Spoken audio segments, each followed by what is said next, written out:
Everyone, कैसे हो आप लोग? आई होप आप सभी लोग अच्छे होंगे।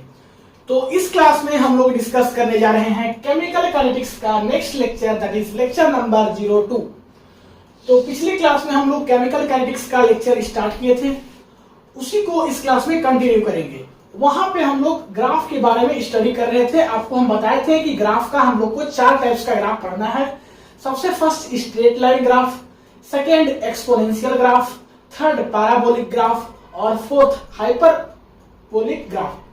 तो ये 4 टाइप का ग्राफ हम लोग को पढ़ना है, जिसमें से कि हम लोग स्ट्रेट लाइन ग्राफ को ऑलरेडी डिस्कस कर चुके हैं। इस क्लास में जो हम लोग पढ़ेंगे वो पढ़ेंगे एक्सपोनेंशियल ग्राफ। तो ये ग्राफ का सेकेंड टाइप्स है, क्या है? Exponential graph. एक्सपोनेंशियल ग्राफ, ठीक है। एक्सपोनेंशियल ग्राफ को हम लोग इस क्लास में पढ़ेंगे। इसको हम लोग ई से दिखाते हैं। तो एक्सपोनेंशियल ग्राफ में 2 केस होता है, केस 1 और केस 2। क्या होता है? केस 1 और केस 2। केस 1 में क्या होता है कि y is equal to E to the power x, और केस 2 में क्या होता है कि y is equal to E to the power minus x। ठीक है। अब ये दोनों हम लोग एक्सपोनेंशियल ग्राफ को डिस्कस करेंगे, दोनों केस को डिस्कस करेंगे। तो इसको हम लोग ग्राफ कैसे बनाएंगे वो चीज हमको समझना है। इससे पहले आप लोग एक चीज को एक बॉक्स में नोट करके क्या करना, लिख लेना। इसको हमेशा याद रखना। अगर e to the power minus infinity है, इसको अच्छे से बनाते हैं। e टू द पावर अगर आपके पास माइनस इंफिनिटी है तो इसका वैल्यू होगा 0। e टू द पावर अगर 0 है तो इसका वैल्यू होगा 1। e टू द पावर अगर इंफिनिटी है तो इसका वैल्यू जो होगा वो होगा इंफिनिटी। तो ये वैल्यू को आप हमेशा याद रखना। ये यहां पर भी क्वांटम केमिस्ट्री जब पढ़ोगे तो वहां पर भी ये आपको वैल्यू काम करने वाला है। तो इसका जो है हम लोग क्या करते हैं, ग्राफ बनाते हैं। ग्राफ बनाने के लिए हमको क्या करना होता है, हमको कोऑर्डिनेटेड सिस्टम को ड्रॉ करना होता है। तो ये होता है पॉजिटिव x डायरेक्शन, ये होता है आपका पॉजिटिव y डायरेक्शन, ये होता है आपका नेगेटिव y, और ये होता है आपका नेगेटिव x। तो हमको क्या करना है कि इसका ग्राफ को ड्रॉ करना है। ग्राफ को ड्रॉ करने के लिए हमको लेना होगा x और y का वैल्यू। क्या करना होगा? x और y का वैल्यू लेना होगा। इधर x है, इधर y है। अगर हम लोग x का वैल्यू 0 ले ले तो y का वैल्यू क्या आएगा? x का वैल्यू 0 ले ले तो y is equal to E to the power x होता है। नहीं तो अगर e टू द पावर हम लोग 0 ले लें तो y का वैल्यू क्या आ जाएगा? 1 आ जाएगा। देखिए यहां से देख करके हम लोग डायरेक्ट लिख लिए, इसीलिए हम बोल रहे हैं कि इसको आप हमेशा याद रखिएगा। तो y का वैल्यू 1 आया। x का वैल्यू अगर हम लोग इंफिनिटी ले लें, माइनस इंफिनिटी ले लें, तो अगर हम लोग e to the power minus infinity करें तो हमारा क्या वैल्यू आएगा? y का 0 आ जाएगा। देखिए e to the power minus infinity क्या होता है? 0 होता है। अगर हम लोग x का वैल्यू इंफिनिटी ले लें तो x का वैल्यू इंफिनिटी लेने का मतलब कि e to the power infinity करना होगा। तो e to the power infinity क्या होता है? इंफिनिटी ही होता है। तो इंफिनिटी हो गया। इसी डाटा के हेल्प से हम लोग यहाँ पे ग्राफ को क्या करेंगे, प्लॉट करेंगे। सबसे फर्स्ट है x 0 तो y 1। x 0 तो y 1 मतलब कि मान लो कि अगर यहाँ पे मेरा 1 होगा तो कुछ ऐसा होगा, y में 1, x तो 0 ही है। तो ये हर पॉइंट पे आपका x क्या होगा? 0 होगा, और y का वैल्यू 1 होगा। फिर देखिए यहाँ पे है आपका निगेटिव इंफिनिटी। निगेटिव इंफिनिटी जो है हमको दिखाना क्या है, मुश्किल काम है। हम लोग निगेटिव इंफिनिटी को इसमें नहीं दिखा सकते हैं। इसलिए नहीं दिखा सकते हैं क्योंकि इसका अलग अलग मीनिंग हो सकता है। इंफिनिटी का अलग अलग मीनिंग होता है, अलग अलग सिचुएशंस पे वो डिपेंड करता है, नहीं उसका अपना अपना मीनिंग। तो इंफिनिटी का डिफरेंट डिफरेंट मीनिंग होता है। एज फॉर एग्जांपल अगर हम आपको बता दें कि अगर हम आपको बोले कि आप दिन भर में 5 बोतल पानी पीते हो, आप 20 बोतल पानी पी लो, तो आपके लिए ये क्या हुआ? इंफिनिटी हुआ। यही चीज आपके लिए इंफिनिटी हो गया। वही अगर हमको कोई बोले कि अगर हमको चलना है 50 किलोमीटर पैदल तो हमारे लिए वो इंफिनिटी हो गया। आपको अगर हम बोले कि आपके पास 5-10 हजार रुपया रहता है, आप हमको 10 लाख रुपए व्यवस्था करके दीजिए, तो आपके लिए वो इंफिनिटी हो गया। तो इंफिनिटी को हम लोग दिखा नहीं सकते, क्योंकि इन्फिनिटी अलग अलग उसका मीनिंग होता है इन्फिनिटी का, वो डिफरेंट डिफरेंट सिचुएशंस पे डिपेंड करता है। तो इसी के चलते हम लोग इन्फिनिटी को दिखा नहीं सकते। तो माइनस इन्फिनिटी को हम लोग कैसे दिखाएंगे? इस लाइन को हम लोग क्या करते हैं कि एक्चुअली और बढ़ा देते हैं, और माइनस इन्फिनिटी को दिखाने के लिए हम लोग क्या करते हैं, इसको डॉटेड लाइन से दिखाते हैं। डॉटेड लाइन से किस लिए? क्योंकि जब माइनस इन्फिनिटी होगा x का वैल्यू, तो y का वैल्यू 0 होगा। मींस कुछ इन्फिनिटी माइनस इन्फिनिटी के वैल्यू पे कहीं भी जाकर के y का वैल्यू 0 होने वाला है। हमको नहीं मालूम है कि कहां माइनस इन्फिनिटी का वैल्यू है, तो इसको हम लोग दिखा नहीं सकते। इसी के चलते इसको हम लोग डॉटेड से दिखाते हैं, और जहां आपका माइनस इन्फिनिटी होगा वहां पे y का वैल्यू 0 होगा। तो इसी के चलते हम लोग इसको डॉटेड से दिखाते हैं। डॉटेड से दिखाते हैं और इसके बाद फिर इसको हम लोग ऐसे बढ़ाते जाते हैं। ठीक है, ऐसे हम लोग इसको बढ़ाते जाते हैं और ऐसे बढ़ाते जाते हैं। नेक्स्ट क्या है, x में इन्फिनिटी तो y में भी इन्फिनिटी, तो ये ऐसे आपका बढ़ते ही जाता है।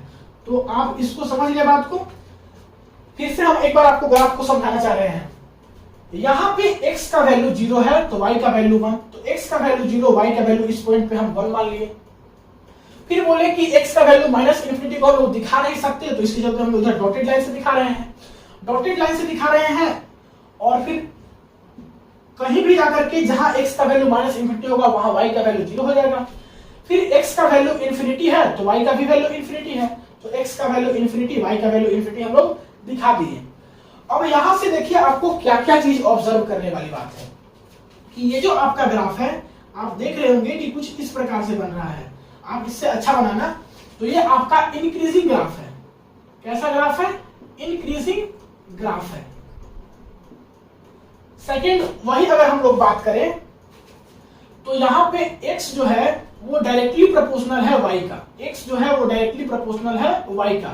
मींस अगर x बढ़ रहा है तो y भी बढ़ रहा है। देखिए x बढ़ रहा है तो y का भी वैल्यू बढ़ रहा है, तो x is directly proportional to y। और यहाँ पे देखिए थर्ड बात क्या ऑब्जर्व करना है कि ये जो डॉटेड लाइन है वो माइनस x एक्सिस पे है, तो इसके चलते हम लोग बोलते हैं कि asymptotic to negative x axis, asymptotic to negative x axis. ठीक है, asymptotic to negative x axis हम लोग बोलते हैं इसको। तो उम्मीद करते हैं कि ये ग्राफ आपको समझ में आया होगा। अब हम लोग केस 2 की बात करें तो केस 2 में भी अगर आपको ग्राफ बनाना है तो x और y का वैल्यू आपको मालूम होना चाहिए। देखिए हम लोग बना रहे हैं x और y का वैल्यू। x है यहाँ पे, y है। x का वैल्यू हम लोग डिफरेंट डिफरेंट रखेंगे और y का वैल्यू पता करेंगे। अगर x का वैल्यू हम लोग 0 रखे तो क्या होगा, x का वैल्यू इन्फिनिटी रखे तो क्या होगा, x का वैल्यू माइनस इन्फिनिटी रखे तो क्या होगा। देखिए, तो अगर हम लोग x का वैल्यू 0 रखें तो y का वैल्यू क्या होगा, 1 होगा। x का वैल्यू अगर हम लोग इन्फिनिटी रखें तो y का वैल्यू क्या होगा, वो देखिए। x का वैल्यू अगर हम लोग क्या रखें, इन्फिनिटी रखें तो माइनस इन्फिनिटी, और e to the power minus infinity क्या होता है, देखिए तो e to the power minus infinity क्या होता है, 0, तो इसका वैल्यू क्या हो जाएगा, 0 हो जाएगा। अगर हम लोग x का वैल्यू माइनस इन्फिनिटी रखें, मींस x का वैल्यू आपका माइनस इन्फिनिटी रखें, तो माइनस तो पहले से था ही, माइनस इन्फिनिटी रखें तो e to the power infinity हो जाएगा, और इसका वैल्यू क्या होता है, इन्फिनिटी होता है। तो अगर हम लोग माइनस इन्फिनिटी रखें तो इसका y का वैल्यू क्या हो जाएगा, इन्फिनिटी हो जाएगा। तो हम लोग एक कोऑर्डिनेटेड सिस्टम बना लेते हैं, ये कोऑर्डिनेटेड सिस्टम है। ठीक है, ये हुआ आपका पॉजिटिव x, ये हुआ आपका पॉजिटिव y, ये हुआ आपका निगेटिव x, और ये हुआ आपका निगेटिव y। ठीक है, यहां पे हमको इसके थ्रू ग्राफ को प्लॉट करना है। x का वैल्यू जब 0 है तो y का वैल्यू 1 है, मींस कुछ इस प्रकार से यहां पे होगा। x का वैल्यू जब इन्फिनिटी है तो y का वैल्यू 0 है, मींस इसका इन्फिनिटी वैल्यू को हम लोग क्या करते हैं, डॉटेड लाइन से दिखाते हैं। एकदम पास डॉटेड लाइन से दिखाइए।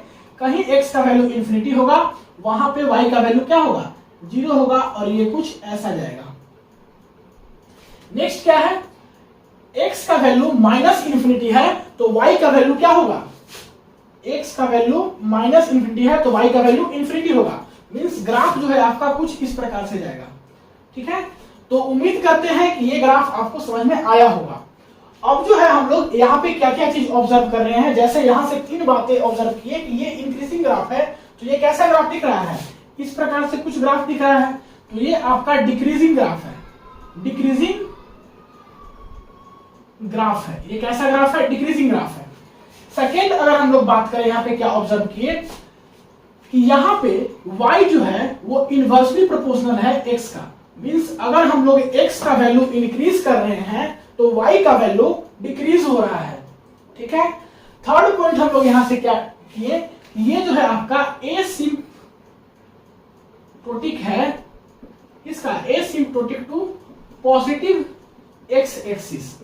यहां पे जो है आपका एसिम्प्टोटिक जो है आपका नेगेटिव x एक्सिस पे था, यहाँ पे एसिम्प्टोटिक पॉजिटिव x एक्सिस पे है। ये जो डॉटेड लाइन है वो आपका पॉजिटिव x एक्सिस पे है, तो इसी के चलते इसको हम लोग बोलते हैं asymptotic to positive x axis. तो asymptotic to positive negative x axis और asymptotic to positive x axis, दोनों में डिफरेंस क्या है समझ में आ गया। तो उम्मीद करते हैं कि आपको एक्सपोनेंशियल ग्राफ समझ में आया होगा। मिलते हैं अगले क्लास में। अगले क्लास में हम लोग ग्राफ का लेक्चर को खत्म करेंगे, वहीं पे हम लोग पैराबोलिक ग्राफ भी देख लेंगे और हाइपरबोलिक ग्राफ भी देख लेंगे। और उस क्लास में खत्म करने के बाद फिर नेक्स्ट क्लास में हम लोग इस ग्राफ के टॉपिक से रिलेटेड क्वेश्चंस लाएंगे, जो कि आपके कंपटीशन फॉर्म में आ सकता है, कंपटीशन एग्जाम में, जिसकी CSI या नेट ERF में आ सकता है। तो आ क्या सकता है, आएगा ही। तो उम्मीद करते हैं सारा बातें समझ में आ गया होगा। मिलते हैं अगले क्लास में, तब तक के लिए पढ़ाई करते रहिए। All the very best. Video को पॉज करके नोट कर लीजिए।